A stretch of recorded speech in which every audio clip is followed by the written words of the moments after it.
on this week's episode.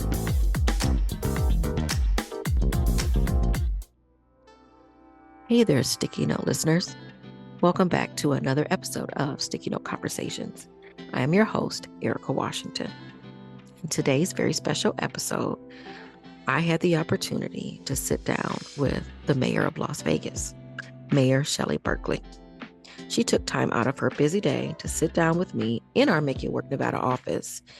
We discussed the aspects of her job, her love of Las Vegas, immigration, as well as the state of the city as a whole. If you're not familiar with the mayor, I'll tell you a little bit about Shelley Berkley. She's a businesswoman, an attorney, as well as a politician. She was duly elected as the mayor of Las Vegas in November of 2024. But before that, she served in the House of Representatives, representing Nevada's 1st Congressional District for 6 terms from 1999 until 2013. Previously, she also served as a member of the Nevada Assembly from 1983 to 1985. She also served as a member of the Board of Regents of the Nevada System of Higher Education from 1990 to 1998.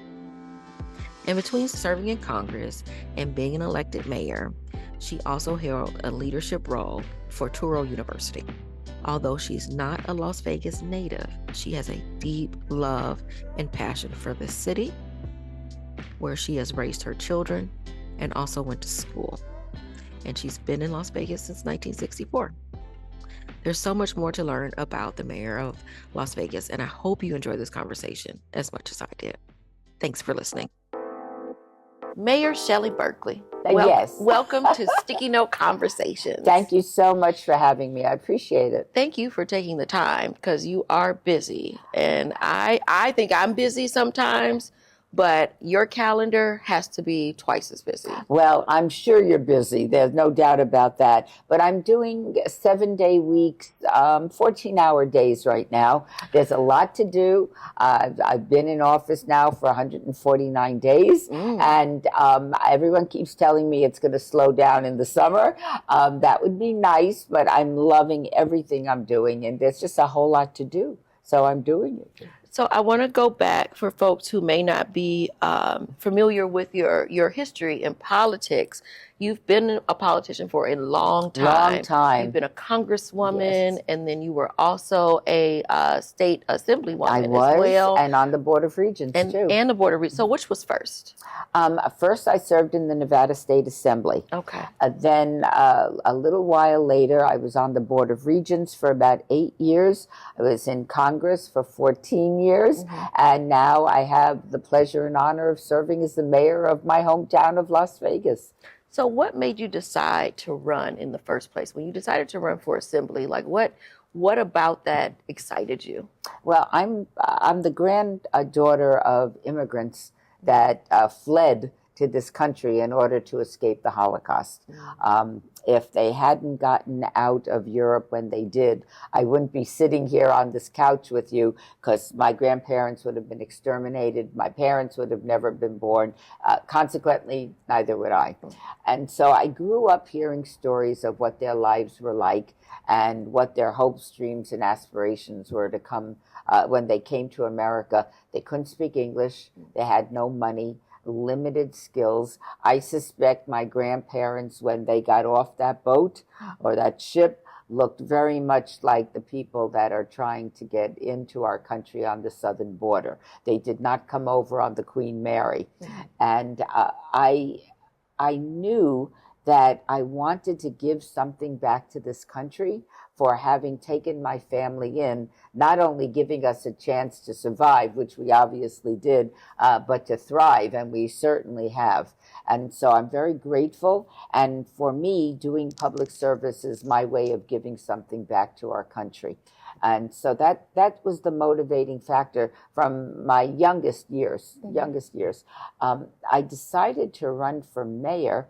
And, when I lost that Senate race, I ran for the United States Senate. I lost by a point, and I was just heartbroken. And I sat on the couch in my family room when I finally did come back from D.C. in January of 2013. I just sat on the couch, trying to figure out what are you going to do with the rest of your life. And I was inconsolable. Nobody knew that outside of my family because I always put on a good show when I went out. But it was hard. And it was just public service didn't seem to be an option anymore. And so what do you do when you love public service and you have no office to do public service from? So I finally, like all of us women, you pick yourself up, you wipe yourself off, and you move forward because there's no alternative. I mean, that's what you do unless you want to sit on the couch for the rest of your life. And that's not what I wanted to do. Now, I'm a working woman. I've been working almost all of my life. And so it was time to get up and get moving. What was your first job? Let me see. I was in Al Phillips, the cleaner girl. Al Phillips had a lot of the dry cleaners in town. And I worked, that was when they had the new service where you actually brought the clothes to the customer outside of the store. And so it was in a commercial center. And I was at Al Phillips, the cleaner girl. And that was my first job. And then I waitressed.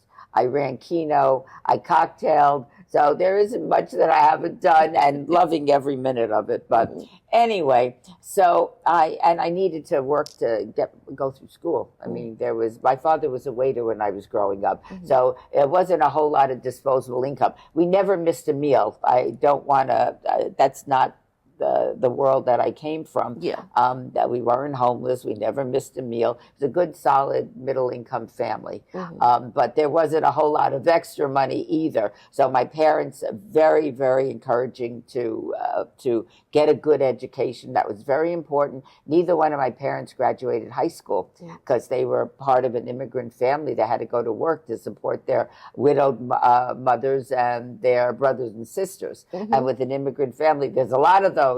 And so, but in our family, it didn't matter if you were pretty or popular, it mattered that you did well in school. And that was very, very important. And my sister and I responded to that because my mother would have killed us if we did anything else.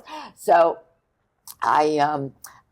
about November of 2013, so I had accepted a job. I got a lot of job offers in the legal community because I'm an attorney by profession, and and I was very grateful for it. And finally agreed to take a job. But it wasn't, I felt like I was going backwards. I'd practiced law. It wasn't something that I loved to do, but I got to get off the couch, enough already. And then I received this fortuitous phone call from Touro University, which is based in New York, although there are 35 campuses across the country, asking me if I would be interested in being the CEO of Touro University Medical School.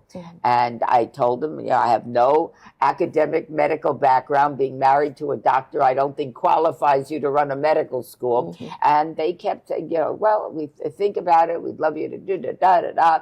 And 2 weeks after they made me the offer, I agreed to do it. Now, this is I started working in January of 2014 for Touro.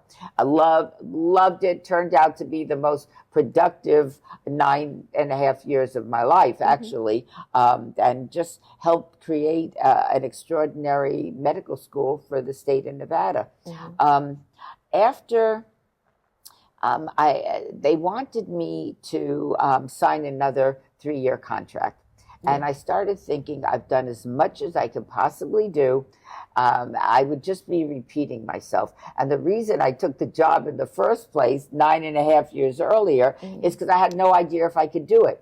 And I kept thinking at my stage in life, that I'm not a kid anymore, to be able to have an opportunity to do something so outside of your wheelhouse, might as well go for it. Had no idea if I could do it. I didn't know if I'd last a day, a week, a month, but I ended up lasting 9.5 years. But I started, once they asked me to sign another 3-year contract, I said, no, I don't want to do this for another 3 years. I'll give you a 1-year contract. We'll have a nice, smooth transition to the new leadership team, and I'll leave. And that's exactly what my plans were. And I thought, look, I'm in my 70s already. It's time to, hang them up. Yeah. But then I started thinking, well, what are you going to do with the rest of your life? You've got lots of energy. You're very healthy. I have a lifetime of knowledge and commitment to public service. Never wanted to go to D.C. again, ever. Don't want to go now. I didn't want to go up to Carson City again. And I said, well, what could I do? And I realized that the mayor's office would be vacant because Carolyn was termed out.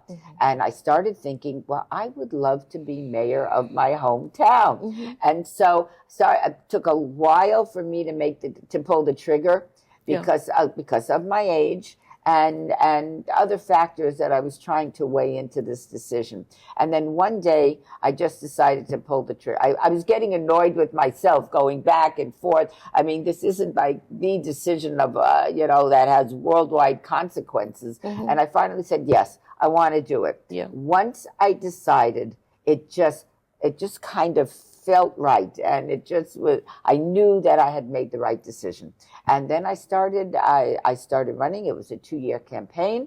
It was I had 15 opponents in the primary, and then a very spirited general election. But it came out very well for me, and I have loved every minute of this. To be able to do public service and sleep in your own bed at night is such a wonderful thing for me to be able to do.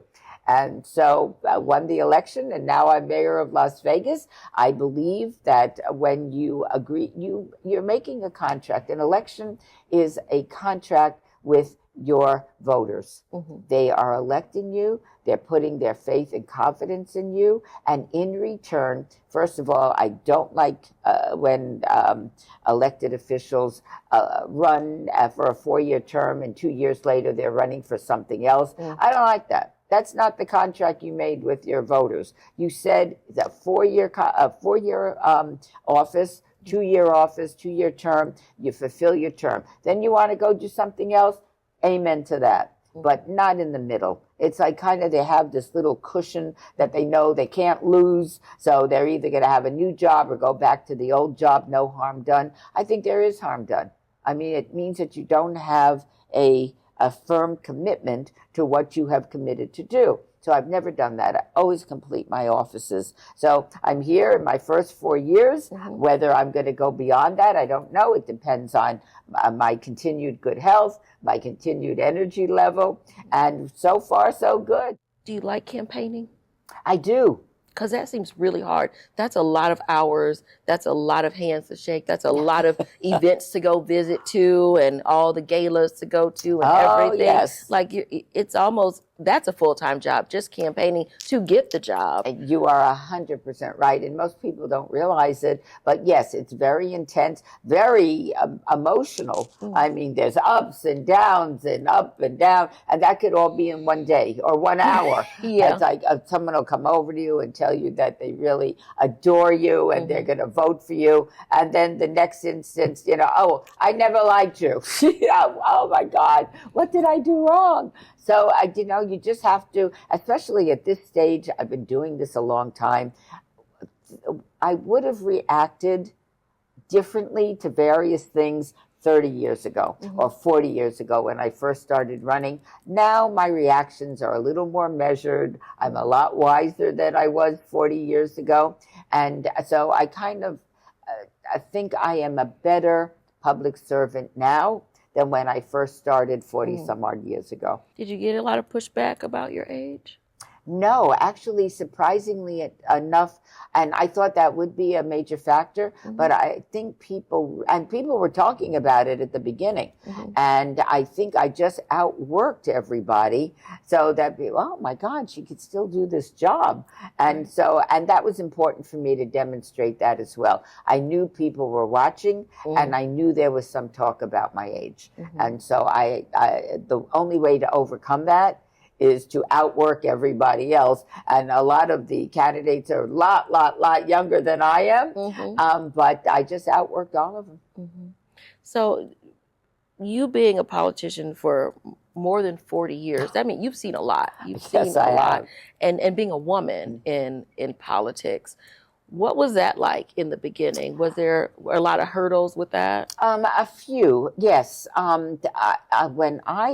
Well, first of all, when I went to law school, I went to law school because I wanted to run for office. Did you go here? No, there was no here that's yet. right. It didn't even Now, my exist son yet. graduated from the Boyd School of Law at UNLV, but no, that was way after my time. So I went to by happenstance, I went to the University of San Diego.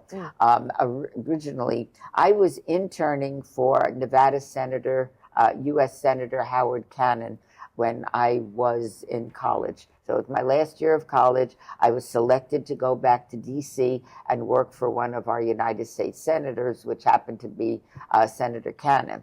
My hope and expectation was that I would also go to law school in D.C. So I was taking my LSATs and everything while I was working for him for that semester. And however, I applied to a bunch of law schools, and the very first one that accepted me was the University of San Diego.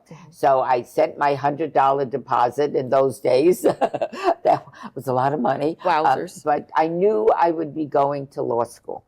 And then I kept waiting for the coveted acceptances from the Washington, D.C. schools. And I'm waiting and waiting. I'm getting acceptance to other schools on the West Coast. But, I already had my deposit down at the University of San Diego. And then so I came home, my semester ended, I was working, living at home, of course, and when in August, I got my coveted acceptance for George Washington. And I remember sitting in my parents' kitchen with the two acceptances thinking, what are you going to do? And I realized my parents were going through a divorce at that time, and the weather in DC was killing me. I was sick more than I was healthy. There was a lot of snow that winter, so I decided, you know what, I'm going to stay on the West Coast. And so I started the University of San Diego. Now, when I started, to tell you how different times are, there were 280 people in my freshman class. 20 of us were women. The year after, 20% were women. But the year that I started law school, still a very small number of women. Now, let me fast forward to being the CEO of Touro University Medical School. Orientation, I'm talking to a class of 100, in those days, 135. And I look out at, first of all, majority of women now in professional school. And it was every color of the rainbow. I'm looking at all of these incoming students thinking, this is a mini United Nations. This is America. This is what we look like. Now, when I went to law school, everybody had my color skin. But 50 years later, very diverse, and that's who we are as a country.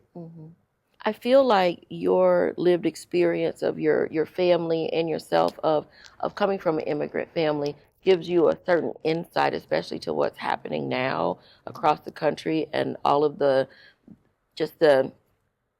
overwhelming amount of folks who are afraid right now of being deported. How are you and your office handling what's happening at the federal level and then what's happening in Las Vegas? I'm going to answer that in two ways. Okay. Number one, as I mentioned earlier, my family came here with what they could hold in their hands. Literally, they were escaping, getting out of Europe before they were captured by the Nazis. The following generation, my parents' generation, they didn't have an education, but they worked hard. They worked hard for their families. I always say on a waiter's salary, my father put a roof over our head, food on the table, clothes on our back, 2 daughters through college and me through law school. Not bad on a waiter's salary. And then my generation, So 2 generations from coming to this country as penniless, non-English speaking immigrants, their granddaughter not only served in Congress, but is the mayor of Las Vegas. That is how immigration works. And your first generation struggles, second generation does a little better, third generation, you're Americans. Would I ever think of myself as Greek, although my mother's side of the family comes from Greece? No. Would I ever think of myself as Russian because my father's family comes from Russia? No. I'm an American in 2 generations. I mean, it just works that way. Now, the second thing I want to say is Donald Trump was very honest during the campaign and talked about mass deportations. 42% of the Hispanic population in this country voted for Donald Trump. And then I get a phone call, what are you going to do to protect the Hispanics that live in Las Vegas? I did. I listened to what he said, and I believed him. And so we have some fixing to do. And it's listening to what politicians are saying and believing them. Yeah. And I remember a couple of days after the election, I went to LA to sit on my sister's couch just to decompress for a couple of days. Yeah. I'm watching CNN, and they say, we're going to be talking to a Hispanic family that came here illegally 20 years ago and voted for Donald Trump. And I said, oh, this I got to hear. Yeah. So after the commercial, I'm listening. I turn it up a little. And their family story is they came here illegally 20 years ago. Now they've legalized their status, but they voted for Trump because when they came here, they are good people. The people coming now are bad people. They're thieves, they're murderers, they're rapists. Now, I don't know how they have that evidence. And again, nobody wants criminals in our country roaming around, especially if they're illegal. That's not what we're talking about right now. And a lot of people are being caught up and in these mass deportations that shouldn't be caught up. So I think there's a lot of buyer's remorse right now. Well, and I think I had a conversation with a friend of mine who is also an immigrant, and she is from Singapore. And she talked a lot about the minority complex of having to be so much better, when you come here. And so that working twice as hard and, proving yourself that you aren't, that you aren't what people might think you are, which is also a problem in and of itself, that you have to prove yourself as something better than anyone else, right? And I'm wondering if maybe that's a part of some of that thinking that some folks that may have voted for Donald Trump who believe that those folks coming in are bad, but I'm not bad because, as people say, you drank the Kool-Aid, right? Because you want to be seen as an American. You want to be seen as different, but then you're throwing away a part of, who you are too at the same time. I don't know. But I wonder how, because Nevada, Las Vegas has a very large Hispanic population, which brings a lot of rich culture into this community. We got the best tacos and anywhere I've ever been. Like it's just so many beautiful things in the parades and all of that where we get to experience some of someone else's heritage. How do we get to a place where folks are more accepting in this, that we can't call ourselves a melting pot and then not want to add the ingredients, I guess. Very well put. Look, I did my State of the City address on Wednesday, a couple of days ago. And during it, I talked about that this is a very diverse city.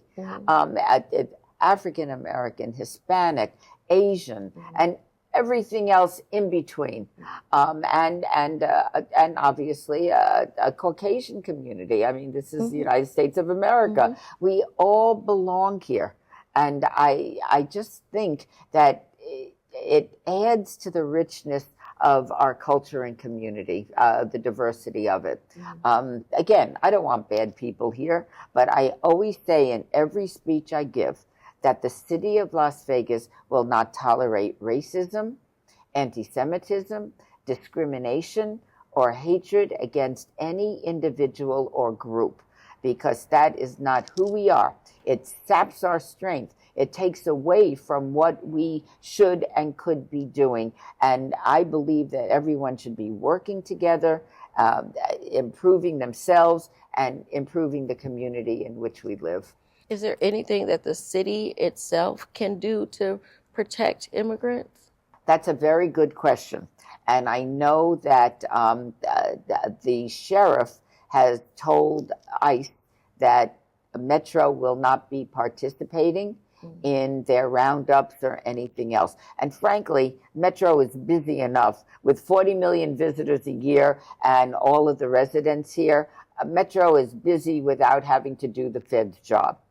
So this is going to be a very challenging time to see what unfolds. And again, we're going to do what we can possibly do to protect people that are here legally or have a legalized status. Don't have to be citizens. They may have a green card, and protect them. But we have a very robust federal government right now with a very strong agenda that is very anti-immigrant. And if you have 42% of your Hispanic population voting for those people that are currently in office and making these decisions for us, then we have nobody to blame but ourselves. And again, the last thing I want is to have criminals on the streets. That's not, I mean... But criminals are born here too. Very definitely. They're very much homegrown. But we have enough of our own. Right. We don't need to import any. But this is going to be a very interesting and challenging time for our nation. And so we'll see how it unfolds. But we're going to protect everybody that we have the ability to protect. Are you concerned with cuts at the federal government and how they will affect the city of Las Vegas? It's keeping me up at night. We just got word this week that our AmeriCorps funding is gone. What is AmeriCorps? Well, they do a lot of things, but one of the things that directly impacts the city is we have a mobile pre-K van that goes all over and has books in it. And from pre-K, we want to start these kids in the right path and direction. That's gone. Now we're going to try to do everything we can. I'm hoping to find a donor that's willing to pay for it. But things like that, I don't know how that makes America great again. I heard that we lost our Meals on Wheels program. Now, Meals on Wheels, if anyone doesn't know, it's older Americans. Most have disabilities, so they're homebound, and they get a delivery of food every day now, or enough food for a number of days. But the importance of Meals on Wheels, of course, the food is very important. But number two, it's a wellness check. It's seeing another human being at your door, not only delivering the food, but asking how you're doing. You need anything. Now, that's going to be gone unless we can figure out what we're going to do. Programs like that are essential. And as you know, the city has, the state just announced that they're $191 million short of what they need to be in their budgets. And the city is not in a position to pick up any of the shortfall because our tax revenue is down. Our contribution to the state retirement fund shot up dramatically, and we have settled the Badlands issue, which means the city who did wrong has to reimburse, for lack of a better word, or pay the judgments that have come down against the city for the developer. So we are in no position to pick up the slack. So there's going to be a lot of pain. My goal is to do everything I can to alleviate as much pain as possible. So What are some of your goals over the next 4 years? Well, first thing I said I would do is settle the Badlands issue. The city couldn't go forward. We didn't know what our budgets were going to be. We was hemorrhaging money on lawsuits. We owed the developer. We were paying $130,000 a day in interest payments on what we owed the developer. Now, when I walked in to the office and I heard that, I said, "We're done. Let's get this off the table. We can't go forward. We don't know what type of money we have, and I'm not throwing any more money into this." And so that got settled right away. Selling Cashman. That was a very important part of the settlement because we were able to get $36 million from Lennar, which is a home builder that's going to be building workforce housing where Cashman Field is now. Oh, really? Perfect for Ward 5. It's going to affordable house. And I'm not talking about Section 8 housing. I'm talking about teachers, firefighters, people that work in the hotels. They're solid middle income families like my own, but who can afford $485,000 home? That is for a starter home. Yeah. So this is going to be, and it's going to be a beautiful neighborhood right near downtown Las Vegas. I think it's going to change that whole area in town. Very excited about that. That's number 2. Number 3, want to help with the animals in this community that are the victims of some very bad human behavior, abuse, neglect, abandonment. What are you doing leaving your dog or abandoning your dog when it's 110 degrees in the middle of the desert? What do you think is going to happen to that dog? I mean, it's outrageous. So working with the Animal Foundation, and I visited it, and I am pleased with what I'm seeing. They have a very big chore because they have to accept every animal that is dropped at their doorstep. I'm working with the rescues that for spaying and neutering and microchipping our pets so that we don't add to the continued overpopulation, which just creates pain and suffering for these dogs and cats primarily. Backyard breeding. It's against the law, and we're starting to enforce the law. If the city gets a call that they suspect there's backyard breeding taking place next door, give us an address.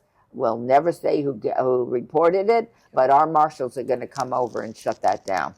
That's going to help too. Doesn't help backyard breeding with our problems here. Not the last thing, but the next thing is homelessness. We have a major problem on our hand, and it's growing. The city is spending a fortune on homelessness and various services. And instead of lowering our homeless population, it increased by 20% last year alone. That's the wrong trajectory. Yeah. And it's not my goal to sustain people on the streets. Human beings should not be living on the streets. Yeah. I mean, it's filthy, it's dangerous, it's unhealthy. And interestingly enough, and maybe I just see this more now that I'm in my 70s, we have an aging population in the United States. We also have an aging homeless population. Can you imagine having the different infirmities of old age and living on the streets? Yeah. It's unfathomable to me. So what do? My goal is to get as many people off the streets, mental health therapy, addiction therapy, job training, so people can be self-sustaining and take care of themselves and their families. Now, am I foolish enough to think we can get everybody off the streets? No, I'm not.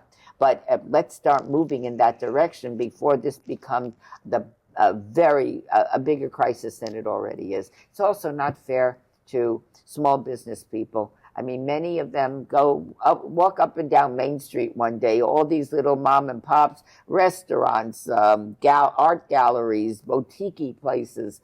Their life savings are tied up in that business. If their customers can't get through the door because there's homeless people living on the sidewalk, that's going to hurt those businesses. That's not fair either. Yeah. And big businesses, of course, hotels are on Fremont Street complaining about too many homeless people accosting their customers when they're coming in the door. So we're going to work on this, and we're going to do it. Well, and our office has been downtown for a number of years. And so we've had our fair share of folks who sleep in the corners or what have you. Now, I will say that we've never had a problem with anyone. Everyone has actually always been pretty sweet. And so then I try to feed who I can. Right. And because I know the problem is bigger than just them, and you don't know how they got there. Exactly. And I like and not everybody has their own right. story. And they're somebody's loved one. And sometimes their loved one might not even know where they are. And so I always see so many folks, and I think at one point you were born and someone wrapped a blanket around you. Somebody loved you. And then I don't know what happened, but here you are, and they're shadow boxing and sort of fighting with themselves. And I've seen folks walking these streets in the middle of the summer with no shoes on. Yeah. And it's heartbreaking. And as much as I understand folks not wanting it out, in front of their store or wherever, we also have to figure out how in our humanity we help folks where we can. Because it's not just up to you as a mayor or the city to take care of the problem. We all have to figure out how we are doing our part. So, I'm always wanting to be helpful in trying to figure out like what we can do, because just pushing them around from here to there, getting them off that street so that they go over to this street is not solving the problem. It's solving your problem because you got them away from your store. That's not what I wish to do. Yeah. Yeah. So you said you have been mayor now for 149 days. Is it what you thought it was? Is it different than what you thought it would be? This is the best job I have ever had. I am loving every minute of it, and I am putting in some serious hours. It is fun. It's rewarding. You can see what you're doing, the results of it in pretty short order. So I just love it. And the beauty of this for me at my age is I can work all day, do good public service, and sleep in my own bed at night. That is wonderful for me. So I just can't think of, I'm impressed with the staff at the city. They work very, very hard. So that's a good thing. Staff is great. And my fellow city council people, they take care of their wards. And I'm very grateful for the amount of effort they're putting into their jobs as well. What advice do you have for aspiring young women who are looking to get into politics? Do it. I always knew I was going to do this, but I had no roadmap. There weren't a lot of women that would be role models that were doing this. And I had it inside of me to do it. I've won a lot of elections. I've lost elections. And so the worst that can happen is you lose and you live, you survive after that. When I lost the Senate seat, I went on to something else. I ran a medical school at university, which is very rewarding. And then when an opportunity arose for me to do public service again, I was able to do it. So I wouldn't let anything deter me. If I have that fire in the belly, you got to do it. And I'll say this. I had one of the safest congressional seats in the country. It was a heavily Democratic district. I probably could have stayed there forever. I had great committee assignments. Ways and Means, the most powerful committee. Stephen Horsford is on it now. Other committees that I loved. So I could have stayed there forever, but I decided when I ran for the Senate that I wanted the opportunity to try. If I hadn't run, I would have spent the rest of my life thinking I would have, I should have, I could have, and not knowing. So even though I lost that election, I would do it again for the sheer joy of following my own destiny. You love a challenge. I like the challenge. Again, same thing when I went to Touro University. I didn't know how to run a medical school. You figure it out. But I think we have lots of opportunities if you just take them. If not, then you sit there for the rest of your life. I would have, I should have, I could have, and I didn't. And that to me would be worse than losing an election. Actually amazing.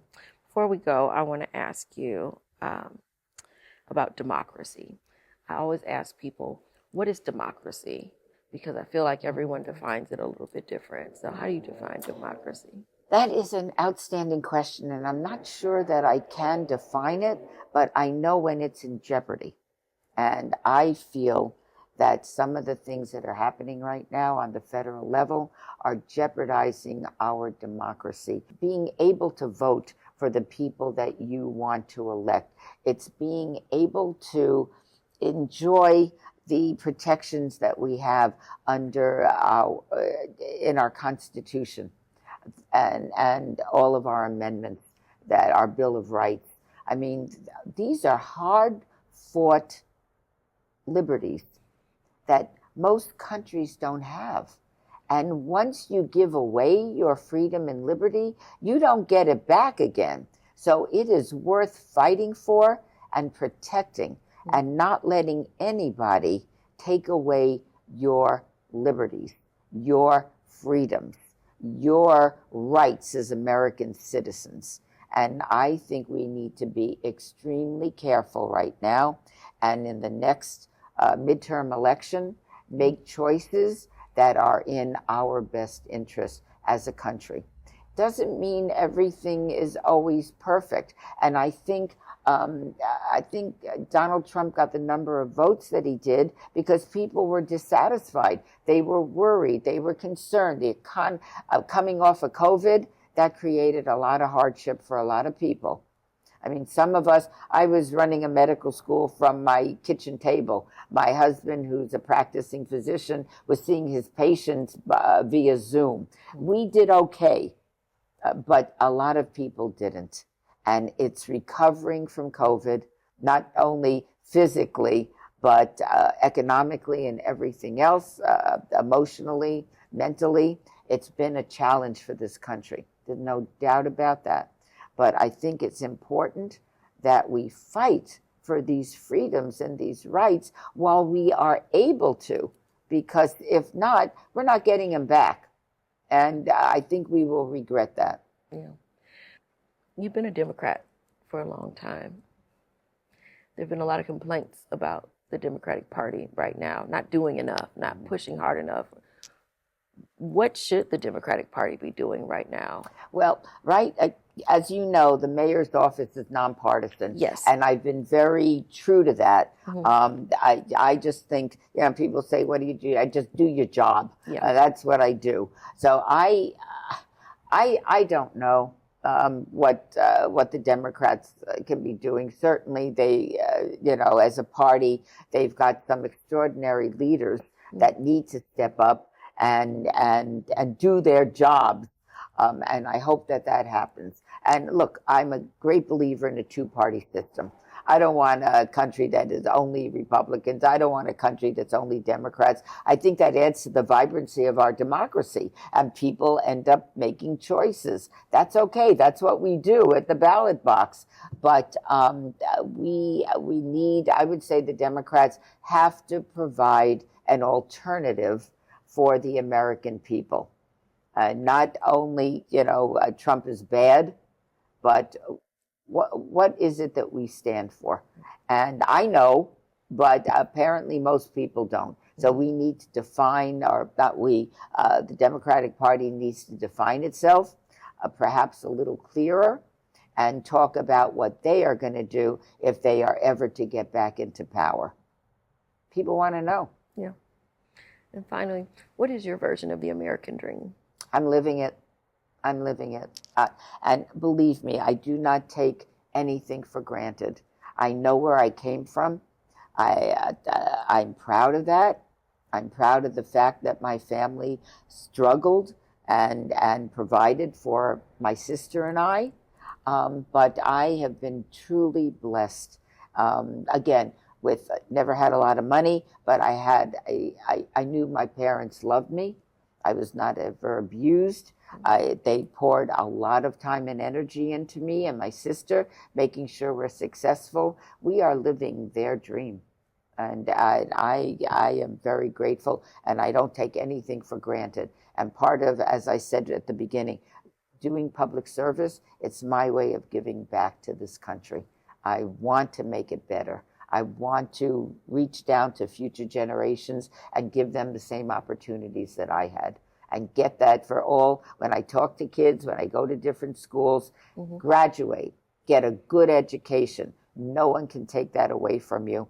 And I believe if we're going to talk about democracy, democracy depends on a well-educated electorate making informed decisions. And if you are not educated, you're not in a position to make good, informed decisions. So it's incumbent upon us. We want a strong democracy, you get a strong education. Thank you so much, Mayor Thank Berkley. you. It's been a pleasure. It's been a pleasure, and I am honored and grateful for your presence once again in our office and joining Sticky Note Conversations. I wish you all the best, and I appreciate the amount of hard work that you put in to this city, because that's a lot. 7 days a week, 14 hours a day. The dedication it shows. And I appreciate that. Why bother to run if you're not going to do something once you get there? That's true. That's the idea. I got you. I know. Thank you. Thank you so much. Appreciate it. Thank you. All right, we are good.